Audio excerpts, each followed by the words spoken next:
For decades now, we have heard endlessly about the great American dream.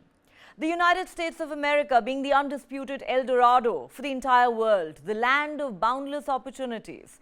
But is that much touted American dream turning just a bit sour, at least for some? Is urban decay the new reality of many American cities today? Silicon Valley, San Francisco, for instance. Employees with the US Department of Health and Human Services in the San Francisco Federal Building have been advised to work remotely for the foreseeable future because of safety concerns. Why? Because the building, which is home to many federal agencies, is now surrounded by drug dealers and users who gather on a daily basis. Hard to believe? Well, you can't make that up.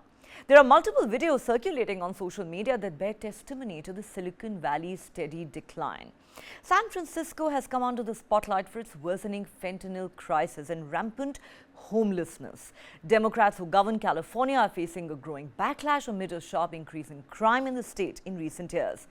Businesses seem to be fleeing San Francisco, while offices continue to lie empty as the city struggles to rebound from the COVID-19 pandemic. According to news reports, drug dealers regularly gather near this building, operating in shifts as users smoke, snort or shoot up their recent purchases. Now, in June, officials seized enough fentanyl in San Francisco to potentially kill more than 2 million people in just 6 weeks. There are some who've gone as far as to call San Francisco worse than the third world due to drugs, crime and the growing problem of homelessness. It's a city that bans plastic straws but permits plastic needles.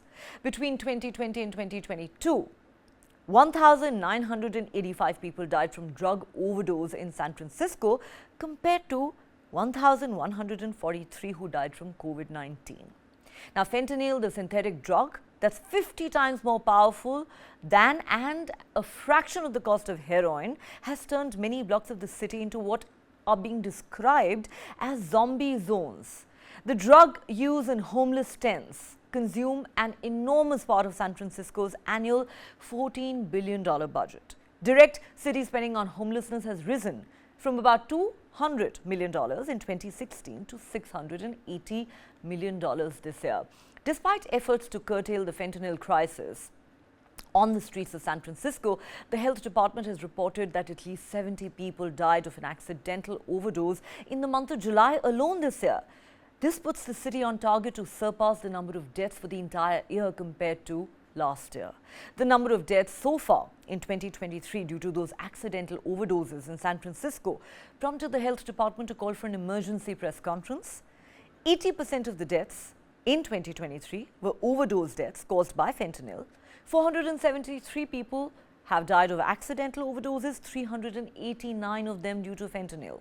That number could surpass 800 deaths for the entire year. American journalist Phil Mathieu says San Francisco is no longer at the top of the class. You see empty offices and you see tents.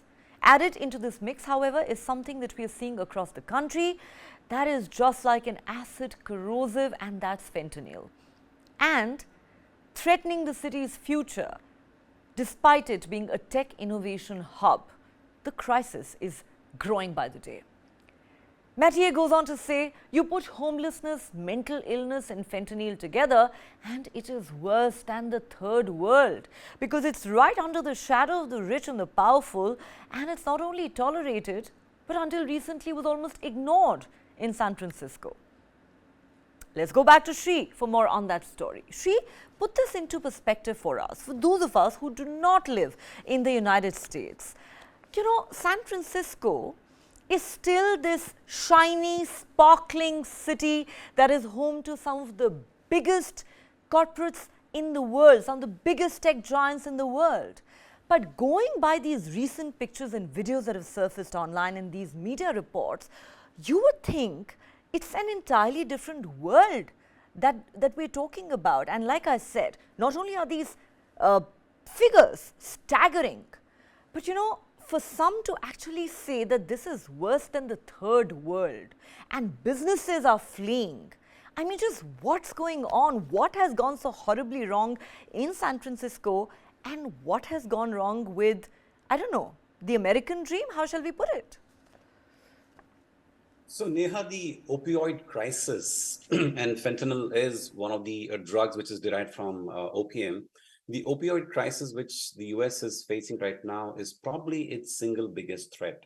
It is not China, it is not any other country, it is no other innovation. This is the drug problem, which is actually emerging as the biggest challenge for American society. You talked about San Francisco, but that is just one city. We have this problem also in Philadelphia, where people are out on the streets consuming drugs. There are other cities where this problem. LA, Skid Row has traditionally been a problematic area for administrators, and this problem is only growing. So what's happened, Neha, is that after the 2021 pandemic, a lot of people who were on painkillers got switched to fentanyl because of multiple reasons. One, the supply chain had got disrupted. So there were no alternative traditional medicine that were coming in. So people switched to fentanyl. And as you mentioned, a lot of this drug which is like coming in is coming from across Mexico. And they are making fentanyl really, really cheap for people to consume. And so if you look at the statistics and the kind of people who have fallen victim to fentanyl and who are out in the streets as drug abusers are unfortunately 70% are white, which is unusual in this country, because typically you have either the blacks or the Hispanics who are homeless or typically have this issue. But in this case, it is 70% white people. So why is that? It's because a lot of them are army veterans. People who went to fight wars, came back with injuries, came back with issues. They're on medication with bodies broken, and they're on painkillers. So when these people switch to fentanyl, it became really, really addictive. You said it's 50 times more powerful than cocaine. That is absolutely the case. And the other thing that's happened is they have also started mixing fentanyl with a horse sedative called ketamine. So the zombie word that you used actually emerges from some of these drug abusers who become zombie-like after they have taken fentanyl and mixed with this horse sedative. They can be in a suspended animation for several hours, and that is becoming a common sight, unfortunately, in some parts of San Francisco.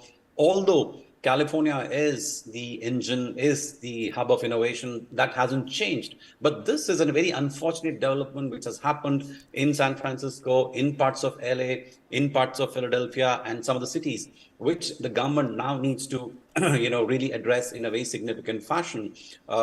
And the first thing to do would be to curb import of and stop basically drugs flowing in from the border in Mexico into US, Neha. So that is a big crisis which this administration and the next administration will have to deal with in order to get the American dream, as you said, back on track, Neha.